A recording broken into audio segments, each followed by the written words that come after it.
tentang mencegah terjadinya diabetes dan penanganannya ya. Oke, langsung saya masuk, Wira, izin. Jadi diabetes adalah penyakit kronis yang ditandai dengan ciri-ciri berupa tingginya kadar gula dalam darah, glukosa, ya. Jadi sama halnya seperti seluruh elemen yang ada di dalam hidup kita ini, pasti ada rantai karbonnya, jangan takut. Bukan berarti bahwa dengan kita mengkonsumsi hidrogen karena ada rantai karbonnya akan meningkatkan gula atau akan dan lain-lain. Tidak. Ini berbeda, ya.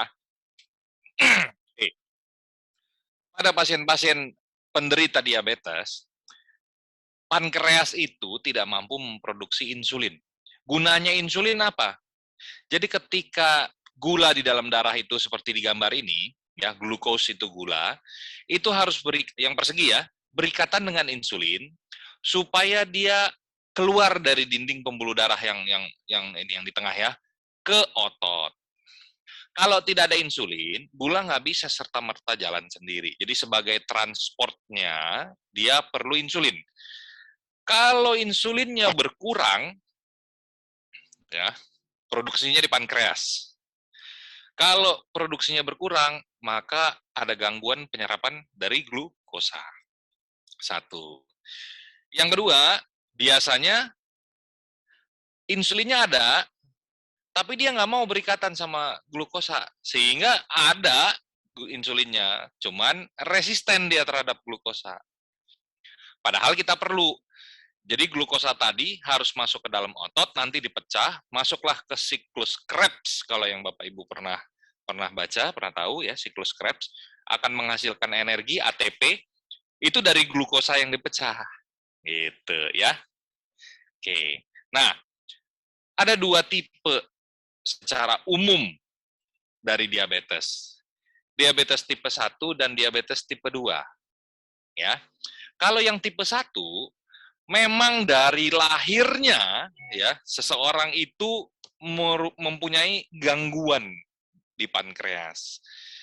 Jadi sistem kekebalan tubuh, saya misalkan biar gampang, saya punya pankreas, tapi sistem kekebalan tubuh saya menyerang dan menghancurkan sel-sel dari pankreas itu, sehingga insulinnya nggak ada. Ya, kalau insulinnya nggak ada, maka diabetes. Dan ini sangat mudah, biasanya dari kecil sudah ketahuan, Bapak Ibu. Nggak usah pusing-pusing. Jadi, udah, oh kenapa ya itu ya, muda-muda udah suntik insulin, katanya. Ya karena ini, gitu. Bahwa memang ada kerusakan. Kemudian yang kedua adalah karena sel-sel tubuh yang menjadi kurang sensitif terhadap insulin, sehingga insulin yang dihasilkan tadi tidak dapat dipergunakan dengan baik. Jadi resistensi sel tubuh terhadap insulin. Atau produksinya berkurang karena satu dan lain hal. Ya, ada dua. Oke. Nah, selain kedua jenis diabetes tersebut masih banyak. Beberapa, khususnya misalkan diabetes khusus pada ibu hamil, namanya diabetes gestasional. Jadi, karena perubahan hormon, maka gula di dalam darah jadi tinggi, tidak dapat diabsorpsi, diambil. Tapi akan kembali normal setelah ibu tadi sudah melahirkan, namanya diabetes gestasional, ya. Kemudian, terus siapa yang beresiko untuk bisa punya penyakit diabetes? Satu, keturunan, Bapak Ibu. Jadi kalau misalkan seorang laki-laki, maka 1/4 dari total anaknya akan diturunkan sakit diabetes. Tapi kalau perempuan yang sakit, ibunya yang sakit, maka setengah dari total anaknya akan beresiko diabetes. Gitu. Kalau misalkan ibu saya diabetes, kebetulan memang iya, gitu. Ibu saya diabetes, anaknya 4. Berarti 2 dari 4 itu beresiko tinggi untuk diabetes. Gitu ceritanya, ya. Nah, kemudian faktor geografi, ada beberapa kondisi-kondisi alam yang bisa merusak si pankreas tadi, gitu ya. Kemudian faktor usia. Jadi ada beberapa kasus memang semakin bertambahnya usia, organ itu akan semakin berkurang fungsinya. Jadi bisa saja pada usia 50, 40 ke atas, 50, 60, dulunya nggak pernah sakit diabetes, dan di riwayat keluarga, keturunan nggak pernah ada. Iya, tapi karena faktor usia bisa saja rusak. Ya. Dan yang mengalami infeksi virus bisa. Ya, itu karena kerusakan akibat infeksi di pankreas. Ya. Kemudian, nah, itu yang tipe 1 tadi ya, yang dari lahir dibawa. Yang tipe 2, nah, ini yang biasanya sudah dewasa baru dapat nih. Ya, mari kita baca pelan-pelan ya. Jadi faktor resiko diabetes tipe 2, obesitas. Obesitas yang kegemukan tuh, itu beresiko untuk diabetes. Gaya hidup tidak sehat, ya, makan makanan dengan pengawet, resiko untuk merusak pankreas tadi besar sekali, ya. Memiliki kadar kolesterol dan trigliserida yang tinggi, ini juga resiko diabetes. Memiliki tekanan darah yang tinggi, ini juga sama. Jadi seperti lingkaran setan. Mana duluan? Obesitas duluan apa diabetes duluan? Gaya hidup tidak sehat, olahraga tidak teratur, mana duluan? Diabetesnya duluan atau gaya hidupnya duluan? Nah, kemudian memiliki kadar kolesterol juga sama, tekanan darah tinggi juga sama, memiliki keluarga dengan riwayat diabetes tipe 2. Ya, ingat-ingat, supaya dari sekarang bisa persiapan menghindari faktor risiko ini. Ya. Nah, pada diabetes tipe 1 itu berkembang dengan cepat dalam beberapa minggu, bahkan beberapa hari saja. Biasanya begitu. Namun pada diabetes tipe 2, pasien-pasiennya itu lebih banyak penderitanya tidak menyadari. Seperti perlu periksa HbA1c. HbA1c itu seperti tadi sudah saya ketik, itu merupakan sebuah prediksi sebenarnya. Dari hari periksa ke 3 bulan sebelumnya. Gitu. Jadi dia bisa memprediksi, ini gula darah tinggi apa enggak? Gitu. Kalau misalnya dia HbA1c tinggi, berarti 3 bulan yang lalu begitu, sudah tinggi. Gitu. Jadi, buat yang tidak mengetahui sebelumnya, biasanya kita periksakan HbA1c untuk prediksi Bapak Ibu ya. Melihat gambaran 3 bulan sebelumnya itu apakah betul tinggi. Ya. Nah, ciri-ciri klasik yang utama, sering merasa haus. Jadi Bapak Ibu, kok haus terus rasanya ya? Tapi disertai dengan sering buang air kecil, terutama pada malam hari, bisa terbangun beberapa kali untuk kencing. Kemudian ada rasa sering merasa lapar. Jadi sepertinya kok lapar lagi ya, karena gula tadi adanya di dalam darah. Sedangkan sel-sel yang di dalam itu butuh gula, makanya dia kirim sinyal ke otak, oi, ini gula nggak ada, gimana mau kerja kita? Jadi, karena dikirim sinyal, gulanya kurang nih, gulanya kurang, padahal gulanya ada di dalam darah, nggak bisa masuk ke sel. Sering merasa lapar. Kemudian, karena dia tidak bisa menyimpan gula yang di dalam darah tadi, harusnya kan masuk ke dalam otot, masuk ke dalam di bawah kulit gitu ya. Nah, di situ kan disimpan semua gula-gula tadi dalam bentuk lemak. Nah, kalau disimpan, makin lama ya kayak saya, makin berat gitu ya. Makin lebar, makin berat. Tapi kalau pada pasien diabetes tidak. Ada kegagalan mengangkat gula tadi disimpan di dalam tubuh. Sehingga berat badan turun walaupun banyak makannya. Ya. Kemudian, kalau ada luka di ujung kaki misalkan. Nah, ini kan harusnya flow darah dan oksigen itu membawa matriks-matriks penyembuhan dan lain-lain. Kalau gulanya tinggi, maka perjalanan darah itu akan lebih lambat. Kalau perjalanannya lebih lambat, membawa nutrisi-nutrisi untuk memperbaiki, menyembuhkan, melawan infeksi dan lain-lain, itu jadi lambat Bapak Ibu. Makanya luka sulit sembuhnya. Gitu. Kemudian karena dia lambat, sering mengalami infeksi. Karena memang secara aktif tubuh itu sudah diatur. Kalau ada infeksi langsung lawan. Gitu. Memang ada mekanisme antibodi tubuh kita. Tapi ini nggak bisa. Jadi gampang terinfeksi, gampang sakit. Nah, infeksi yang terjadi pada pasien diabetes umumnya terjadi pada bagian gusi maupun permukaan kulit tangan, kulit kaki ya. Sedangkan pada wanita waspadanya adalah bagian bagian kelaminnya, bagian kewanitaannya. Jadi biasanya pada perempuan itu jadi mudah keputihan, ibu-ibu.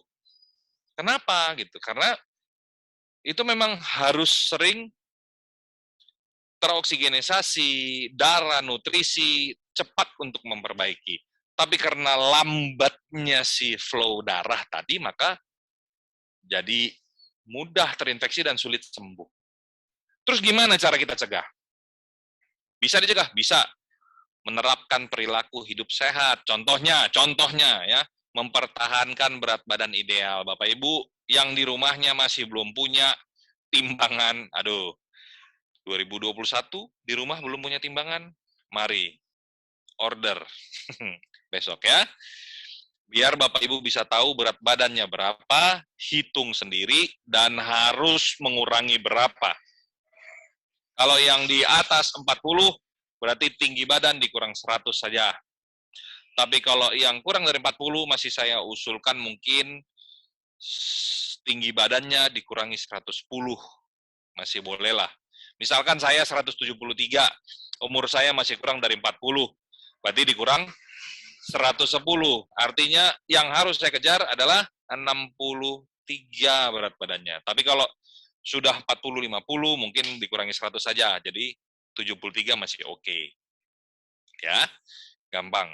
Mengkonsumsi makanan tinggi serat seperti buah dan sayur. Ini penting karena agar tidak yang kita makan itu tidak full karbohidrat, full lemak.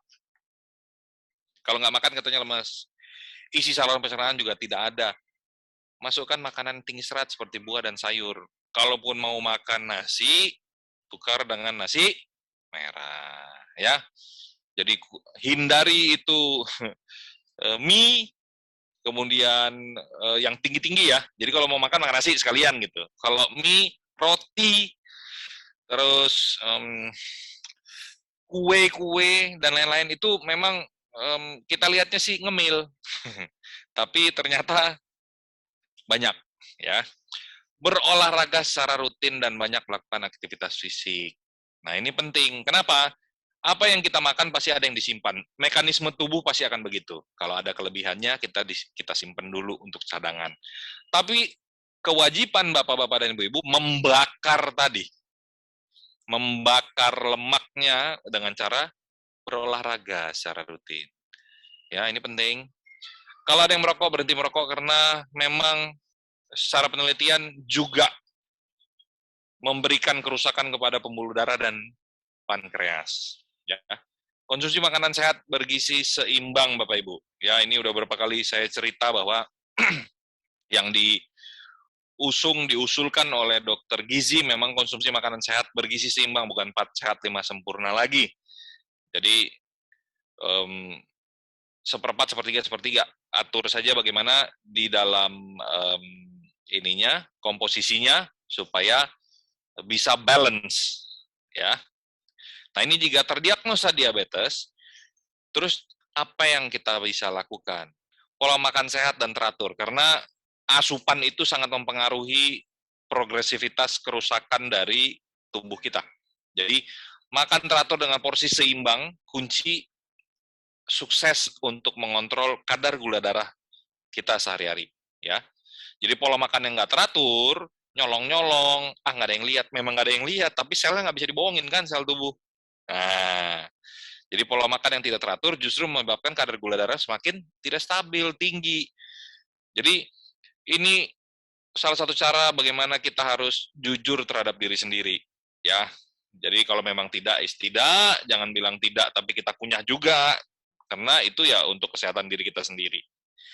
Rutin olahraga juga sama ya tadi, jadi bisa membakar energi ya dari bentukan tidak aktif yang disimpan di dalam tubuh kita dalam bentuk lemak di bawah tubuh itu, di bawah kulit ya, untuk bisa menghindari diabetes jadi lebih buruk ya. Nah, ini memantau gula darah mandiri. Kalau pasien-pasien diabetes, percayalah pasti dokternya akan suruh pasti satu, ada insulin suntik di dalam rumah yang ditaruh di kulkas. Kemudian punya alat cek gula darah sendiri. Ayo Bapak Ibu, ya, pasti saya yakin. Ini harus ada mereka, karena begitu gula darahnya tinggi, maka harus mengatur bagaimana dietnya. Kalau gula darahnya rendah, harus bagaimana? Ya, karena kalau misalnya terlalu rendah sekali, di bawah 40, bisa-bisa tidak sadar. Ya. Nah, bagi penderita diabetes menjalani pemulihan dengan insulin, perlu cek gula darah tiap hari, ya, agar mandiri ya, tusuk sendiri, gitu, agar mengetahui tiap perubahan level gula darah. Konsumsi asupan cairan yang cukupnya ini penting, karena setiap harinya kita butuh 30-70 cc per kilogram berat badan cairan, ya.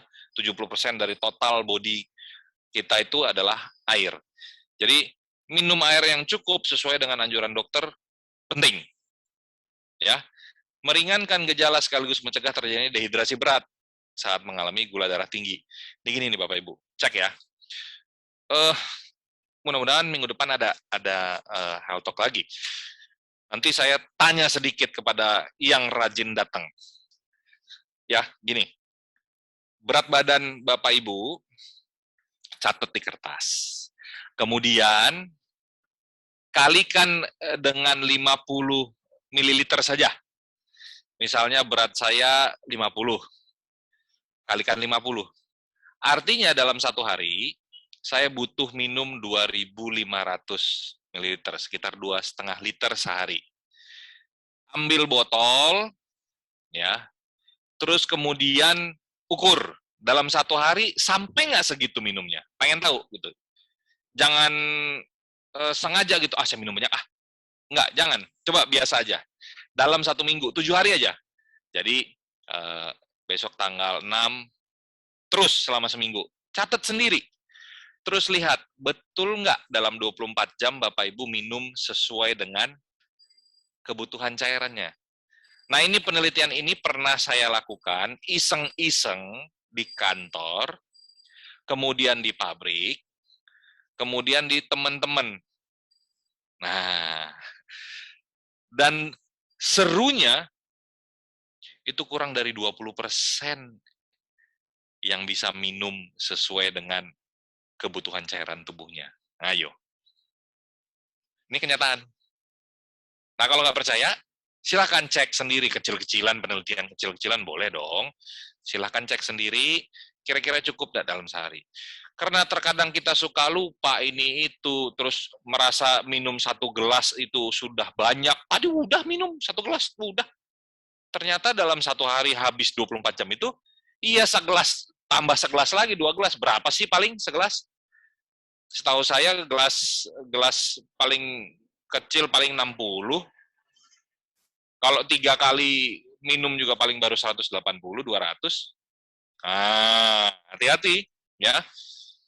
Dengan Bapak Ibu, ini saya cerita ya, dengan Bapak Ibu membeli dan mempunyai tumbler fountain ini, mesin generator hidrogen ini, maka Bapak Ibu merasa sayang kalau tidak digunakan. Jelas, pasti ada pikiran di dalam hati, wah, udah beli nih, harganya lumayan.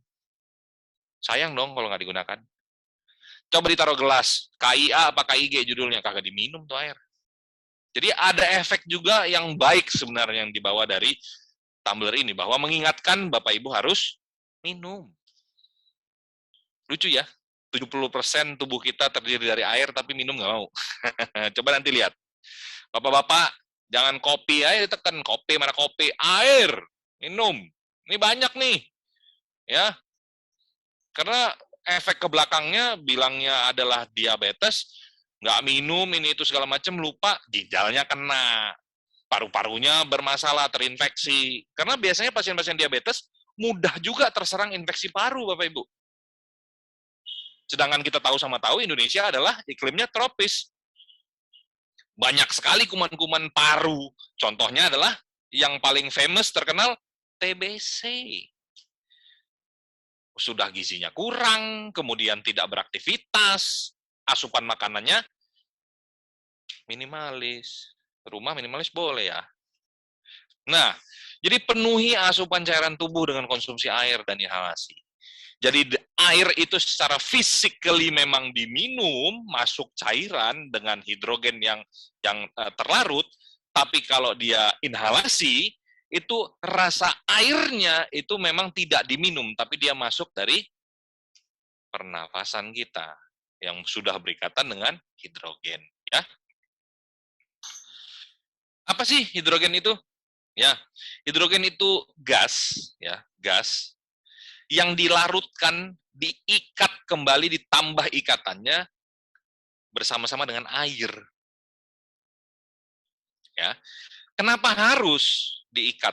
Kenapa harus dilarutkan dalam air? Jadi gini, dari penelitian hidrogen yang berikatan air ini mempunyai efek anti-inflamasi, anti peradangan, kemudian antioksidan. Jadi si radikal-radikal bebas yang merusak di sel-sel kita itu bisa dinetralisir. Nah, terus diikat dengan air, kemudian dimasukkan sedemikian rupa supaya bisa di-generate dalam satu tumbler botol ini supaya bisa portable. Gitu. Nah, kenapa bisa gitu? Karena mudah dibawa, kemudian digunakannya bisa diminum sewaktu-waktu karena bisa generate dengan mudah pencet gitu ya. Kemudian bisa juga diinhalasi dengan mudah. Ya saya nggak ngerti Paleo cari bagaimana teknik dan ininya ya, teknologinya dari luar negeri dibawa ke Indonesia. Jadi ini harganya mahal sebenarnya gitu. Jadi harga yang ditawarkan ke Bapak Ibu tuh sebenarnya nggak seberapa ketimbang manfaatnya gitu. Jadi hidrogennya nggak berbau, nggak pernah ada yang merasakan oh hidrogen, nggak ada, ya. Tidak ada warnanya, memang tidak berwarna. Molekulnya sangat kecil, pasti. Seperti yang Paleo tadi sudah katakan, dia di tabel periodik Mendeleev itu ada di sebelah kiri paling atas, ya kan? Jadi memang molekulnya sangat kecil, mudah sekali untuk diserap dan dibawa ke seluruh tubuh. Dan manfaatnya besar sekali. Ya, kalau kita bahas mungkin kurang lebih mungkin 4 semester ada ya, 4 semester perkuliahan gitu ya. Tapi percayalah, dari penelitian-penelitian tadi dan semakin ke depan semakin meningkat, makin banyak lagi penelitiannya. Mau yang diminum, mau yang diinhalasi, bahkan tadi ada alat yang disemprotkan ke wajah.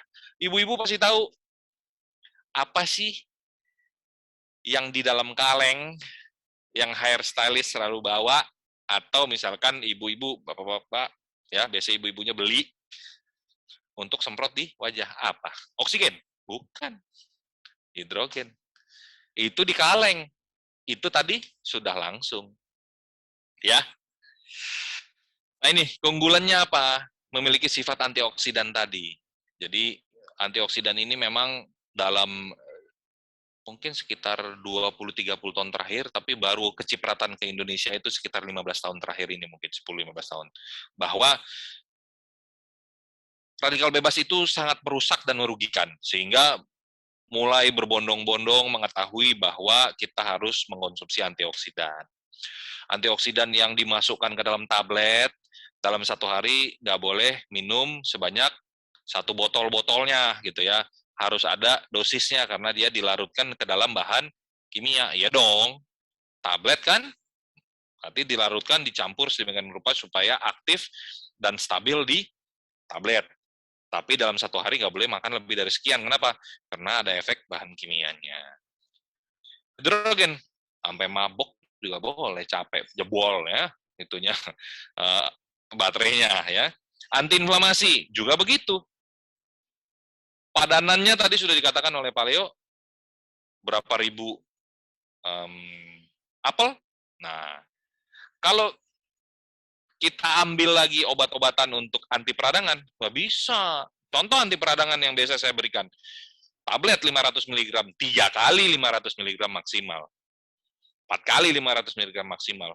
Bisa lebih dari itu, 10 kali 500, ya nggak bisa. Ada dosis toksik, Bapak Ibu.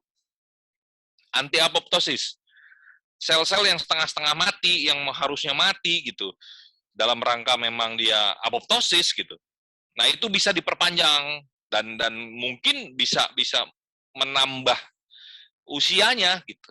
Nah disinilah kita main untuk aging, penuaan. Kalau misalnya tidak ada anti-apoptosis, mungkin dia akan begitu-begitu aja. Tapi memang tubuh itu punya program apoptosis. Ya kan? Makanya sibuk. 38 usianya, 39, 40, jangan tanya-tanya usia, ya kan? Mulai keriput-keriput di sini. Karena apa? Karena apoptosis. Usianya semakin bertambah, maka harus ada yang sudah mulai mati. Nah, elastisitas sel-sel itu mulai berkurang. Dengan diberikannya hidrogen untuk anti apoptosis, bukan berarti 1000 tahun gitu, tidak. Tapi dia memperlama, memanjangkan usianya. Walaupun dia misalkan ada tambahan usia 1-2 hari dari sel itu, tapi kalau misalnya siklus sel kulit misalnya 28 hari, jadi 30 hari pas sebulan. Tadinya 28 kan nggak pas sebulan, berarti ada diskon, ada diskon. Nah, sekarang ditambahin 2 hari. Jadi lebih panjang nggak? Jadi lebih panjang. Ya. Kemudian serta memiliki potensi untuk pengobatan. Contohnya tadi kalau misalnya ada infeksi, contohnya misalkan ada serangan stroke, kemudian ada pembengkakan, itu masuk semua ke 170 macam gitu. Tapi percayalah, dari 170 macam ini yang sudah dijelaskan, itu masih bertambah lagi penelitiannya. Dan saya nggak yakin cuma 170.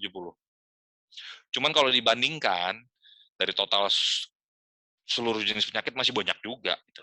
Jadi 170 macam ini memang akan bertambah terus. Karena penelitiannya semakin berkembang, Bapak Ibu. Ya. Terus manfaatnya untuk diabetes bagaimana? Kita lihat. Jadi gas hidrogen tadi mengatur aktivitas peradangan dan antioksidan, ya. Nah, kalau peradangannya bisa direndahkan, diatasi, antioksidan radikal bebasnya itu dilawan, maka si sel tadi akan kembali bekerja secara optimal.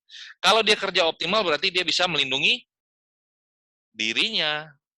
Sistem kekebalan si sel tadi akan membaik. Nah, kalau dia membaik berarti kematian sel bisa dikurangin. Gitu ya. Sehingga memiliki potensi untuk mengobati. Itu 2020. Mungkin ini termasuk salah satu yang masih oke lah baru gitu ya. Jadi air hidrogen memiliki antioksidan, meningkatkan aktivitas yang sudah ada di dalam tubuh sehingga dia lebih optimal bekerja untuk mengurangi proses peradangan dari berbagai macam penyakit yang biasanya tidak menimbulkan gejala atau dengan gejala ringan. Siapa di sini Bapak Ibu yang kadang-kadang bekerja agak berat sedikit atau agak lama sedikit, aduh pegel-pegel, aduh kayak agak meriang ya. Itu sebenarnya sudah mulai, Bapak Ibu sudah membaca tubuh Bapak Ibu itu sudah bisa dikenal bahwa kok nggak enak gitu. Ada masalah apa gitu. Jadi sebenarnya udah tahu gitu. Ah, ya udah deh. Dari toko aja dah beli yang warna hijau, warna biru, warna merah ya kan. Papannya hijau, papan biru, papan merah ya kan. Minum aja. Oh, segeran nih gitu. Nah, tapi prosesnya berdasarkan perasaan. Kalau diganti dengan menggunakan hidrogen, nggak pakai perasaan. Perasaan udah seger, tapi dengan mengkonsumsi, dia bekerja dengan yang Bapak Ibu tidak rasa. Gitu ya. Nah, air hidrogen dapat mengurangi cedera jaringan karena peradangan dan stres oksidatif tadi ya. Ini 2010 tuh. Tadi 2002 jurnal 2020, yang ini 2010 Bapak Ibu. Bahkan ada yang jurnal tahun 70, tahun 80 mengenai penelitian-penelitian awal hidrogen. Saya tidak masukkan. Ya. Nah ini konsumsi air hidrogen dalam jangka panjang ya, dengan dosis yang lumayan banyak ya, dapat membantu meningkatkan pertahanan antioksidan tubuh. Jadi kalau ada radikal-radikal bebas, jadi radikal bebas ini banyak Bapak Ibu. Jadi radikal bebas yang menyerang ke dinding pembuluh darah, radikal bebas yang menyerang ke jantung, radikal bebas yang ke ginjal, radikal bebas kemana-mana. Dia spesifik memang akan menghancurkan organ-organnya gitu. Ada juga yang bisa satu tapi menghancurkan 2-3, macam-macam. Karena sumbernya dari macam-macam gitu ya. Nah, antioksidan tubuh kita ada nggak? Ada, tapi jumlahnya kecil. Top up dengan hidrogen. Selain di top up, menambah pasukan antioksidan tubuh, dia juga mengoptimalkan kerja antioksidan yang di dalam tubuh. Yuk, sama-sama yuk. Masa selama ini digebukin dulu, ayo kita sama rame-rame. Gitu. Jadi, dia akan mengaktifkan sistem antioksidan tubuh. Kemudian meningkatkan kolesterol yang baik. Tuh lihat tuh, yang baik yang hijau, HDL. Yang high itu yang baik, yang low ini yang berbahaya. Harusnya dia nggak boleh terlalu tinggi ya. Ini, ternyata ya dari penelitian hidrogen itu dia bisa bertindak sebagai mirip insulin-like, jadi mirip seperti insulin dan bisa digunakan menjadi alternatif terapi. Inti ya tetap insulin kan, Bapak Ibu udah tahu, pankreas menghasilkan insulin. Insulin digunakan mengikat glukosa untuk masuk ke dalam sel, bawa ke dalam sel. Nah, seandainya insulinnya ada, kemudian dia tidak aktif bekerja, itu juga bisa dengan pemberian hidrogen. Jadi hidrogen tadi bisa bekerja mirip seperti insulin, mengikat glukosa, dan membawa ke dalam sel. Satu. Yang kedua, dia bisa ikut mengajak insulin yang ada supaya sensitif kembali. Tadinya resisten, dia nggak mau nih, gitu. Gue udah sebel tuh sama si glukosa itu, nggak mau lagi gue. Nah, dibujuk-bujuk, diajak, akhirnya mau berikatan, kemudian membawa bekerja kembali, gitu ya. Itu 2013, coba lihat, tadi 2010, 2013, 2020, jadi memang udah banyak penelitian Bapak Ibu. Kita yang tidak pernah terpapar dengan jurnal-jurnalnya, gitu. Ya, ini juga hidrogen dapat menurunkan kadar gula, ya, meningkatkan sintesis glikogen hati. Jadi memang begitu diabetes biasanya kurus, glikogen itu pembentukan, ya, sintesis pembentukan glikogen di dalam hati, di liver kita itu ikut berperan serta untuk menyimpan lemak di bawah kulit. Jadi hati ikut. Nah, kemudian meningkatkan sensitivitas insulin tadi. Tuh, 2020, ya kan? Inhalasi gas hidrogen diinhalasi selama 4 jam, ya, pada model percobaan ini ya, memberikan efek potensial menurunkan kadar gula darah. Kan? 2010. Jadi, Bapak Ibu, pastikan Bapak Ibu tidak tertinggal. Ya. Jadi, Jeff Bezos sudah sampai ke bulan, kita bulan apa? Datang bulan. Masih bingung sendiri. Ya. Update selalu. Ikuti perkembangan yang baik untuk hidup kita. Cara kerja hidrogen pada tubuh manusia, ya, air dan inhalasi hidrogen yang diminum masuk ke dalam tubuh dan pencernaan, menyerap sampai ke sel-sel tubuh, ya. Dia kalau diminum dari mulut, ditelan masuk ke lambung, maka dia akan diserap, kemudian ada bagian yang diteruskan, karena memang cairan paling banyak nanti di usus besar, disedot, diserap semuanya. Dari situ masuk ke pembuluh darah, dari pembuluh darah dia akan alirkan kembali ke jantung, dari jantung dipompakan ke seluruh tubuh. Dari situ akan dapat.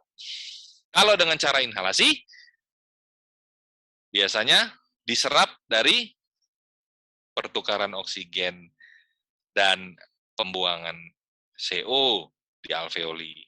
Jadi oksigennya ada, hidrogennya ada, CO-nya dibuang, masuk hidrogen oksigen. Nanti masuk ke alveoli, masuk ke pembuluh darah, ya, pembuluh darah itu nanti pembuluh darah aktif yang akan menyalurkan dari paru ke dalam jantung, dari jantung baru pompa ke seluruh tubuh. Dari situlah semua sel-sel tubuh kita dapat. Ya.